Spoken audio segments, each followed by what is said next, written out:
Lorsqu'il s'agit des kettlebells, et souvent cette question, plutôt hardstyle ou plutôt style sportif. Parce que ce sont les deux grands styles d'entraînement que l'on peut retrouver lorsqu'on travaille le kettlebell, en particulier pour les mouvements dynamiques tels que le swing, le snatch ou même le clean and jerk, donc l'épaulé jeté.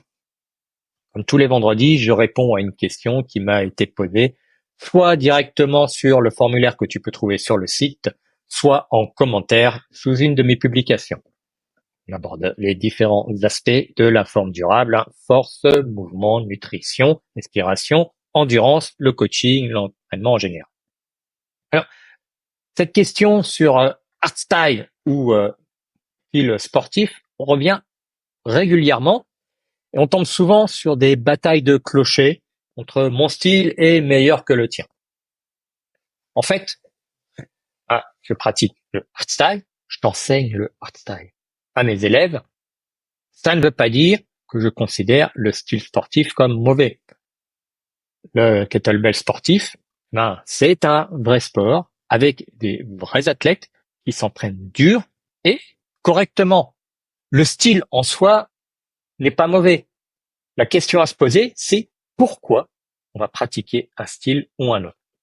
Le kettlebell sportif a pour objectif de faire un maximum de répétitions d'un mouvement dans un certain laps de temps.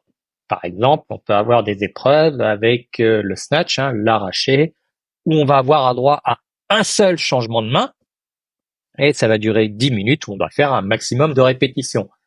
Moyennant cela, pourquoi on va pratiquer le snatch? Eh bien, pour un objectif qui est de gagner une compétition où on fait un maximum de répétitions dans un certain temps avec des règles bien particulières. Et donc, l'objectif n'est pas d'avoir un apport pour d'autres activités sportives. L'objectif est d'être capable de durer le plus longtemps dans cet exercice bien particulier. Et dans ces cas-là, eh bien, on veut rendre le mouvement aussi efficient que possible. Efficient, cela veut dire qu'on veut que le mouvement dépense le moins d'énergie possible pour qu'on ait le plus d'énergie possible sur la durée de l'épreuve et qu'on soit capable de faire plus de répétitions qui remplissent les critères d'évaluation des juges. Et donc, ça va entraîner un certain nombre de choses. Comme on va limiter justement la tension, on va avoir des mouvements bien particuliers de tire-bouchon lorsqu'on va redescendre le kettlebell. On va avoir un mouvement de balancier qui est beaucoup plus rythmé. On va avoir de l'absorption des forces pour pouvoir renvoyer les forces en minimisant l'énergie qu'on utilise. Ça, c'est le but de l'entraînement en kettlebell sportif parce que le but est de réussir une épreuve. Et si c'est ce que tu veux faire, très bien. Dans ces cas-là, eh bien, le mieux, c'est d'aller voir les coachs qui enseignent le kettlebell sportif. On en trouve beaucoup qui sont très bons, à accompagner leurs élèves dans le but de cet objectif. Maintenant, et ça, c'est plus dans le cas dans lequel je me trouve moi, dans lequel se trouvent mes élèves, le swing, le snatch, l'épaulé jeté avec kettlebell, ce sont des moyens, pas des buts. C'est un moyen de développer des qualités physiques. C'est un moyen de développer des qualités physiques. En particulier, ici, on veut développer l'explosivité. On veut développer la capacité à générer un maximum de tension sur le temps le plus court possible. C'est le principe de l'explosivité. On veut renforcer certains modèles de mouvement.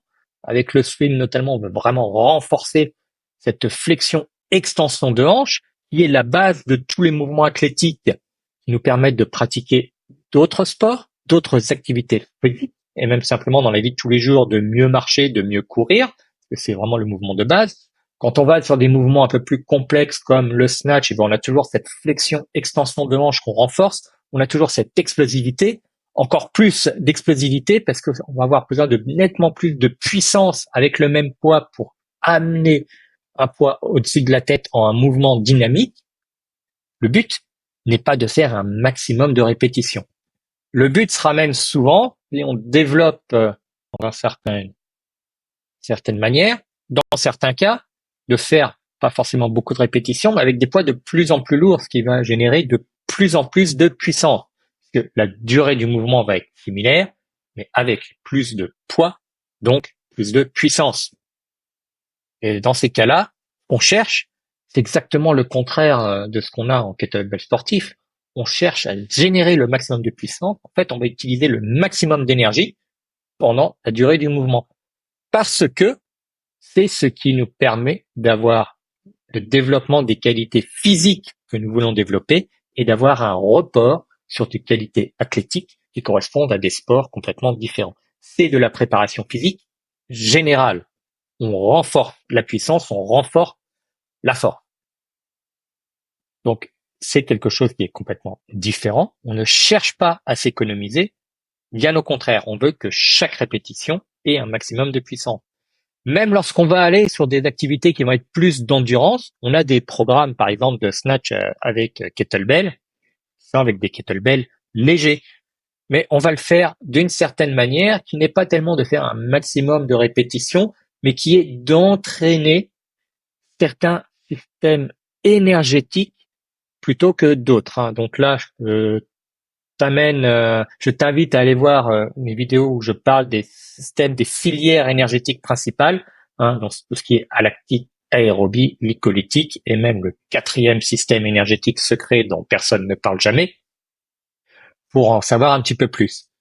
Mais ici, le mouvement n'est pas une fin en soi, c'est un moyen. Et il se trouve que selon nos objectifs, qui en particulier pour les objectifs de la plupart de mes élèves et de moi-même en tant que pratiquant, c'est de développer les qualités physiques bien précises en utilisant un outil, le kettlebell, en utilisant des méthodes et des mouvements particuliers dans lesquels, eh bien, en fait, en étant hardstyle, en générant l'attention, en étant explosif et en ne cherchant pas à économiser notre énergie, eh bien, nous aurons les résultats que nous voulons dans la vie de tous les jours et dans les autres activités. Maintenant, si tu veux pratiquer le kettlebell sportif en toute connaissance de cause avec pour but de participer aux épreuves, eh bien, c'est une façon différente de faire les mouvements qui n'est pas bonne ou mauvaise, qui est simplement différente et sachant que ici, eh bien, en fait, c'est une fin en soi, le mouvement. Le snatch est une fin en soi. L'épaulé jeté est une fin en soi pour en faire un maximum pendant l'épreuve. Donc forcément, puisqu'on n'a pas le même objectif, que le pourquoi n'est pas le même, eh bien on va avoir une façon de s'entraîner qui est différente. Retenons que pour ce qui est de la préparation physique générale, ça, c'est ce sur quoi moi je suis orienté, eh bien le hardstyle est ce qui correspondra le mieux à la population générale et même à la plupart des sportifs.